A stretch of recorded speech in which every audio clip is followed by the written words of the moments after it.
ఆర్సీబీకి తొలి IPL trophy అందించిన ఉత్సాహమే అనుకుంటా. కెప్టెన్ రజత్ పాటిదార్ విధ్వంసకర బ్యాటింగ్ తో తన జట్టును వరుసగా రెండోసారి ఐపీఎల్ ఫైనల్ కు చేర్చాడు.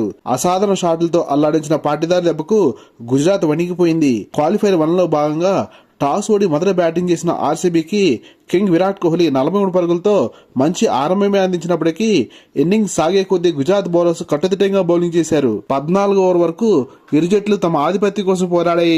కానీ ఇక్కడే ఆర్సీబీ కెప్టెన్ పాటిదార్ జూలు విదిల్చాడు.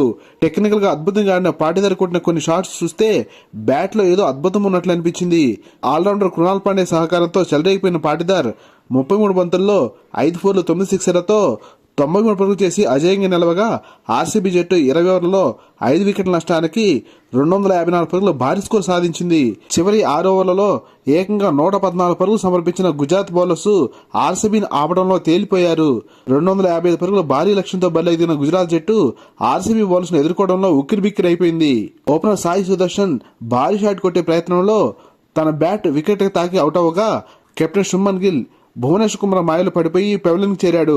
51 పరుగులకి 5 వికెట్లు కోల్పోయిన గుజరాత్ కు రాహుల్ తివారీ కొట్టిన 68 పరుగులు కొంత ఉపశమనాన్ని ఇచ్చాయని చెప్పాలి. కానీ ఆర్సీబీ బౌలర్స్ మూకుముడి దాటితో గుజరాత్ జట్టు 162 పరుగులకి కుప్పగొలగా ఆర్సీబీ జట్టు 92 పరుగులతో ఘన విజయం సాధించి ఐపీఎల్ ఫైనల్ కు అర్హత సాధించింది. లేటెస్ట్ క్రికెట్ అప్డేట్స్ కోసం ఈ వీడియో లైక్ చేసి ఛానల్ సబ్స్క్రైబ్ చేసి ఆశిస్తున్నాం. Thank you for watching.